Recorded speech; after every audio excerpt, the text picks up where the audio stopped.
effect on the ski industry. I'm Sylvie. I'm Charlotte. I'm Aline. And I'm Mac.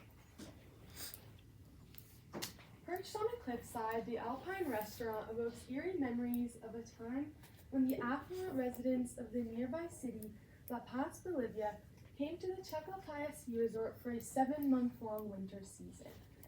The two brothers managing the restaurant can still clearly remember the days when people brought their sleds and their skis up the mountain for a holiday vacation.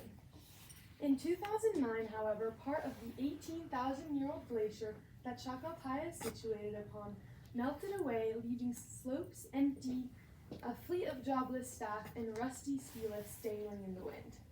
Although most ski resorts around the world do not depend on glaciers for their snowpack, the fate of Chacaltaya illustrates the potential future for this multi-billion-dollar industry and the thousands of livelihoods that depend on these jobs.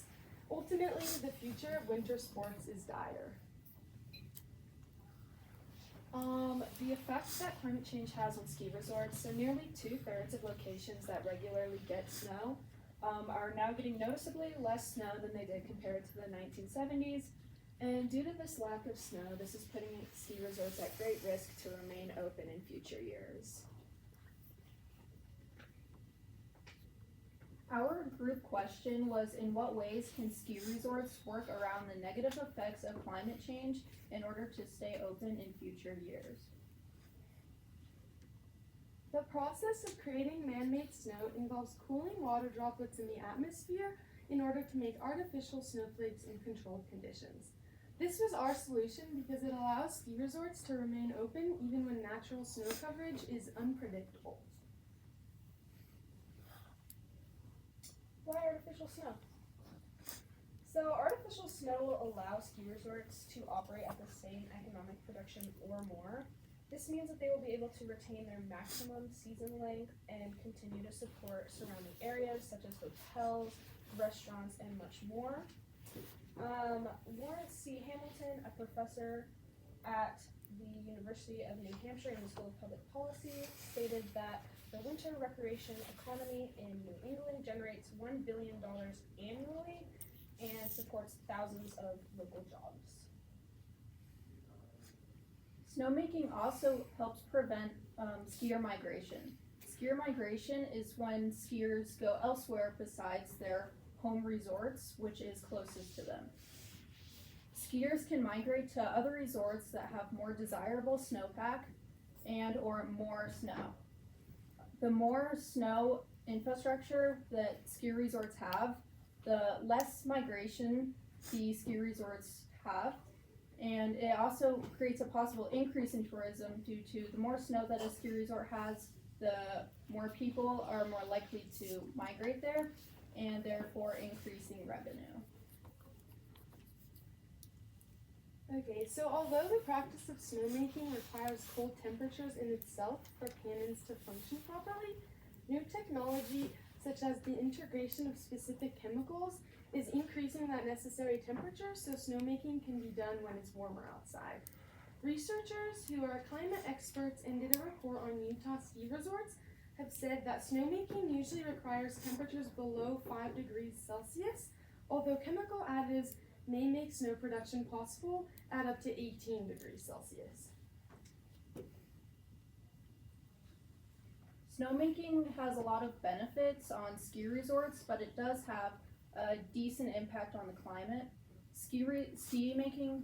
Snowmaking machines create a lot of emissions as well as use a ton of water. Here are some other potential solutions. Our first potential solution is implementing dry slopes. Dry slopes are made from plastic-like materials and are made to mimic skiing on snow in areas where snow-covered slopes are unavailable. Some pros to dry slopes is that no snow is needed for them to operate, and they can also be open all year, which can help with ski resorts' economy because they can be open year-round, making them more money. However, some cons and limitations is that dry slopes don't exactly replicate skiing on snow, and they're also incredibly expensive to install. According to Juneway Sports, which is like the main producer of dry slopes, They say that it costs about $180 per square meter to install, which adds up quickly if you were to cover a whole mountain in this plastic-like material. Another alternative solution would be to increase summer tourism. This will allow ski resorts to retain their economic revenue by producing more in the summer months to compensate for the revenue lost in the winter months. This also increases the popularity of the resort, which will allow tourists to then visit the resort in the winter if they've already visited in the summer. This is becoming very popular, especially in local areas. This is a picture of Telluride Resort implementing mountain bike trails in the summer, and then also Purgatory implementing many summer activities in their resort. However, this does not actually address the snow quality, so our solution more directly solves this problem. That's why we chose it. So why artificial snow? So ski resorts need to take action if they want to remain open in future years. Research assistant of the Department of Sport Ecology, Veronica Mitter-Wallner, explained that technical snowmaking must be increased to compensate for the lack of snow. And artificial snow will have the biggest impact out of all of the solutions that we listed today. And it is also the most reasonable for the sport that people have grown to love to remain possible. And here are our citations.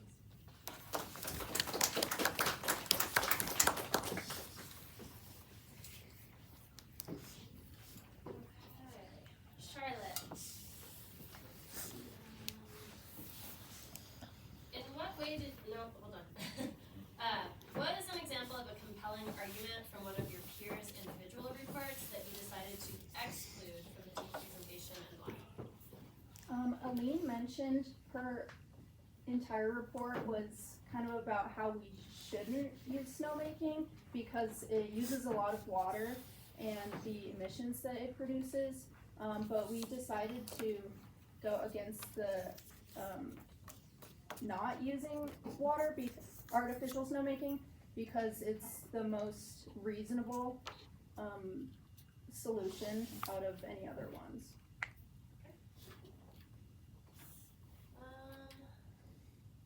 Sylvie. Having finished your project, what, if anything, do you consider to be a gap in your team's research that, if addressed, would make you feel more confident about your conclusion?